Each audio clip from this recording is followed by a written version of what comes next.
Hola, en este vídeo voy a referirme al derecho positivo como medio de realización del principio de justicia, que fue el tema que expliqué en el vídeo anterior. Vamos a comenzar considerando que siempre es el hombre,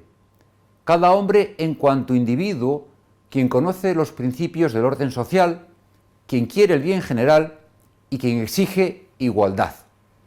Pues el individuo es quien clama justicia, como una exigencia que le viene dada con su naturaleza humana. No utilizo aquí el término hombre como sinónimo de varón, sino como sustantivo que incluye a todos los seres humanos, sean varón o mujer, y con dicho término me refiero al hombre de carne y hueso, a los hombres y mujeres que conocemos en la historia y en nuestra experiencia vital. No a la ficción de un hombre ideal como el que postulan los creyentes en la esperanza de alcanzar algún día una sociedad sin clases, o los creyentes en un evolucionismo absoluto por el que llegados a un punto omega de la historia nuestra especie habrá alcanzado la plenitud, o a un hombre futuro y desconocido como el de quienes creen en una ley del progreso que marca el cauce para llegar a él y que han hecho suya los actuales teóricos del posthumanismo. Es el hombre de carne y hueso el que clama por la justicia, en la que se asienta el principio de igualdad como una exigencia que le viene dada en cuanto es un ser social, y sin la cual no puede haber libertad política auténtica. Por ello, como dije en el vídeo anterior, la justicia es una de las piezas constitutivas del Estado. Sin embargo, el hombre de carne y hueso, aunque clame por la justicia y exija igualdad,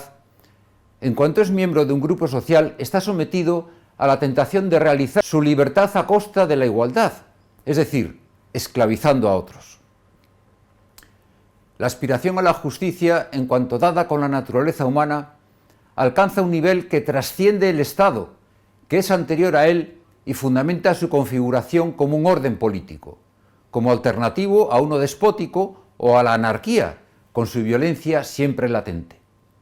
Como ejemplo de esta exigencia de justicia que se puede calificar de preestatal, en cuanto se arraiga en el ser humano en cuanto tal, sirve la situación social de Islandia durante su poblamiento en los siglos X y comienzos del XI, tal como se refleja en las sagas, que son las sociedades de la segunda y tercera generación de colonos de la isla. Algunas de estas agrupaciones humanas fueron fundamentales para entender hechos históricos de gran importancia, como es el caso de la colonización de América por los vikingos de la saga de Eric el Rojo. Según cuenta el profesor Helmut Kuhn,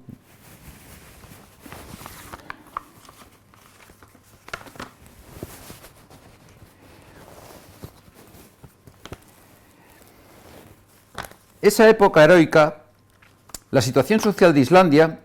estuvo aireada por un viento preestatal. Los campesinos libres se asentaban cada uno con su tribu en las granjas esparcidas por la isla y se unían bajo caudillos poderosos en variables grupos y asociaciones. Entre ellas se daban amistades y enemistades, pactos y sangrientos desafíos. No existía un poder coactivo por encima de las partes en conflicto y, sin embargo, existían costumbres y tráfico jurídico. Ante hechos considerados punibles, se seguía la pena, según la determinación de la lex talionis, reconocida por todos. El mal que haces a otro te será hecho a ti como estricto desquite. Al daño sufrido correspondía la expiación, que restauraba el equilibrio destruido. La composición en cada caso no era arbitraria, pues la valoración de los bienes, generalmente admitida por todos, la suministraba los criterios estabilizados por la tradición.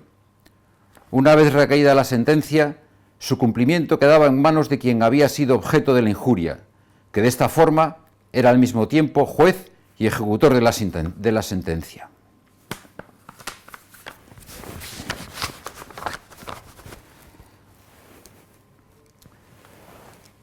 De modo análogo sucede en relación con la vigencia del derecho internacional,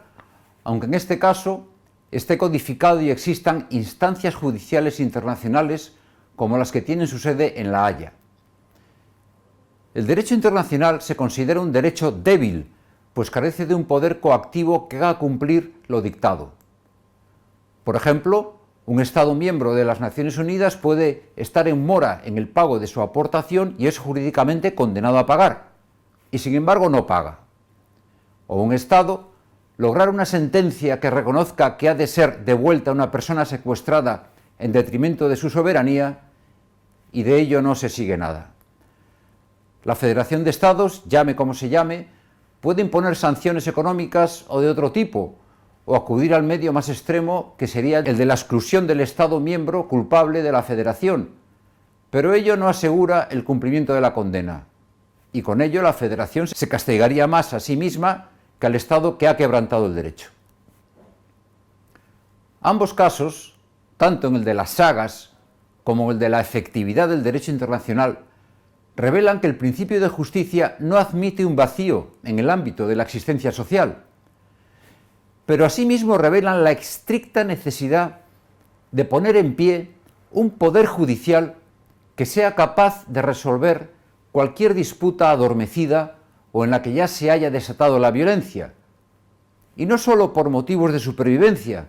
sino en razón de la misma justicia.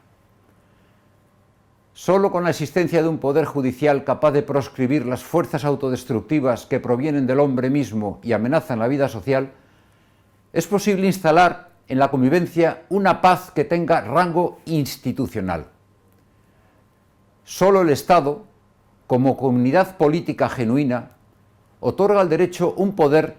que pueda hacer frente a todos los poderes opuestos y estar sobre las partes en liza.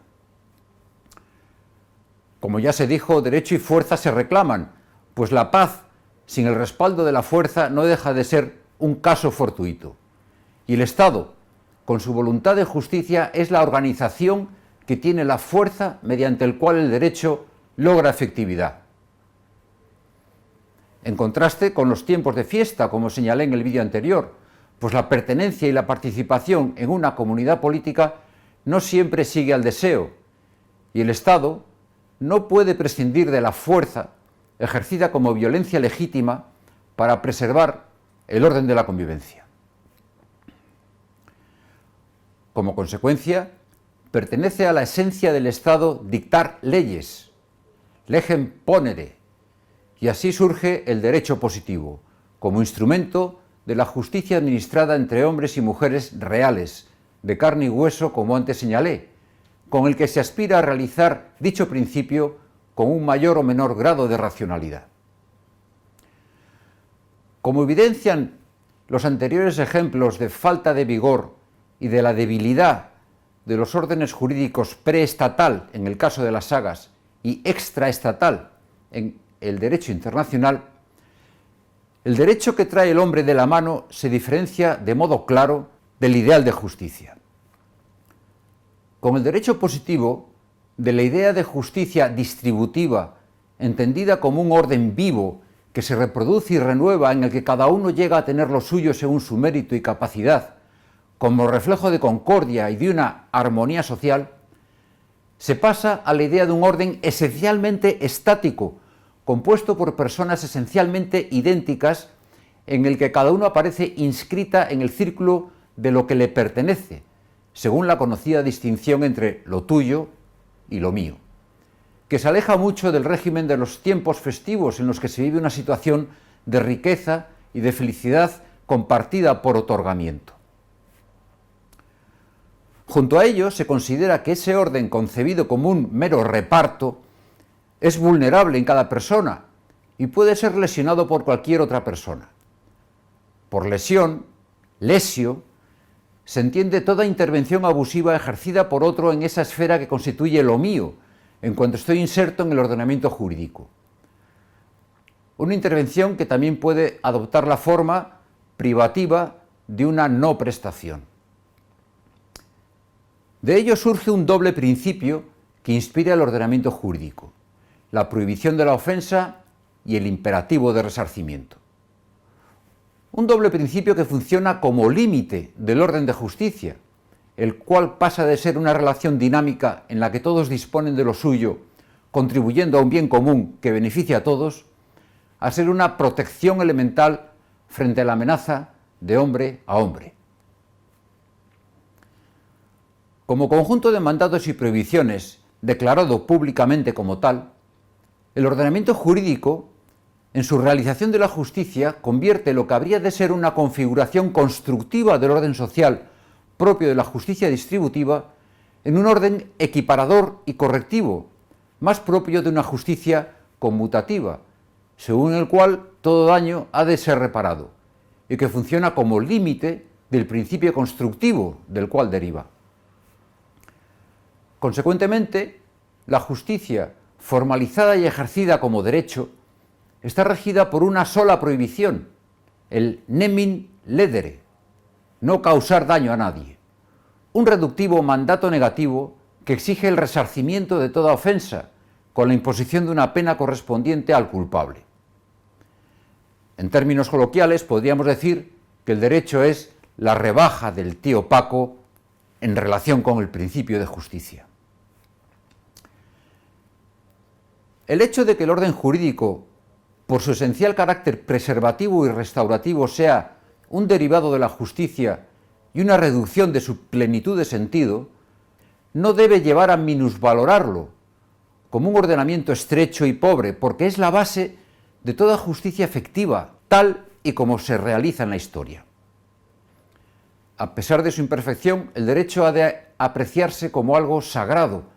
pues es el muro de protección sin el que cada uno estaría expuesto a la enemistad de sus semejantes. Mediante el orden jurídico, la realización del hombre como persona, es decir, la libre configuración de la propia existencia, pasa de ser un caso fortuito a una posibilidad institucionalmente protegida, y el Estado es el que erige y administra ese orden por el que es calificado como Estado de Derecho. Con ello, el ejercicio del poder político, que se inclina ante la majestad de la ley, recupera su nota más significativa, su función de servicio a la comunidad, y justifica con ello su pretensión de lealtad y la obediencia de sus ciudadanos. A partir de esas consideraciones sobre los límites de la justicia tal y como puede ser efectivamente realizada en la historia, hay que distinguir entre dos posibles modalidades de infracción del derecho. Primero, la que afecta a la propiedad, sin la cual el individuo no puede realizarse como persona. Y segundo, la que afecta a su unidad anímico-corporal, lo que implica el uso de la violencia, sea oculta o manifiesta, por la cual el lesionado es degradado a medio en manos del agresor, quien niega con ello la condición misma de persona de su víctima. En el primer caso, en el que la ofensa afecta a la relación entre la persona y sus bienes, la infracción del orden jurídico consiste más en una falsa valoración motivada por el propio interés que en una enemistad con intención de dañar. La valoración puede referirse a la equiparación entre salario y trabajo, entre mercancía y precio, o cualquier otra clase de prestación y contraprestación. En la recomposición del límite que se considera equitativo entre los intereses en conflicto, desaparece la frontera entre derecho e infracción, y la ofensa queda así anulada. Estamos en la esfera del derecho civil, en el que hay demandante, pero no acusador, y demandado, pero no acusado. Y la decisión judicial afecta a reclamaciones de personas, no a las personas mismas. En el segundo caso, cuando la lesión conlleva violencia y afecta a la víctima en su unidad anímico-corporal, la ofensa no consiste en una falsa valoración, sino en la negación misma de la persona del ofendido, forzándole a obrar o soportar en contra de su voluntad. Con lo que se atenta contra el núcleo del principio de justicia por el que ha de darse a cada uno lo suyo. Con la violencia, el derecho del más fuerte irrumpe en el orden de paz asegurado por el orden jurídico y se abre la esfera subestatal en la que se encuadra la comisión del delito, con el que se corresponde el poder de castigar por parte del juez mediante la imposición de una condena. Como ya se explicó en un vídeo anterior, al hablar de la justificación del castigo,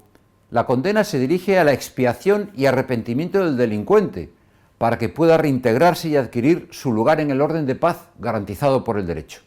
aunque inicialmente sea mediante el cumplimiento de la pena impuesta.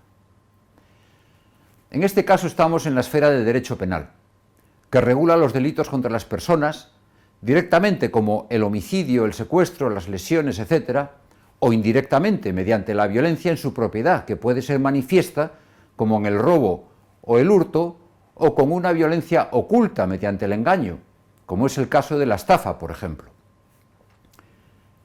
El derecho civil y el derecho penal constituyen conjuntamente la esfera del derecho privado en sentido amplio, que se distingue del derecho público, en cuanto regula relaciones entre personas esencialmente iguales. El derecho privado, entendido estrictamente como derecho civil y el moderno derecho penal, se ha desarrollado tarde en la historia de Occidente, como resultado de una obra preparada por el antiguo régimen y realizada por la Revolución Francesa y su ejecutor Napoleón, al definir y codificar el derecho civil, la gran obra legislativa de la época burguesa en el siglo XIX, y con la puesta en vigor del Código Penal en 1810 y su complemento procesal, el Code d'instruction criminelle. A partir de la codificación se dibuja con claridad la idea del derecho público, una esfera jurídica del Estado constituida por él mismo, que no afecta a las personas consideradas en sus relaciones recíprocas como iguales y recíprocamente vulnerables, sino a las personas en cuanto ciudadanos del Estado, esto es, en las relaciones derivadas de la naturaleza soberana del Estado y en las que el mismo Estado interviene como parte contraria. El Estado, como depositario del poder público, es el que detenta legítimamente la función de administrar la vida jurídica y hacer cumplir el derecho,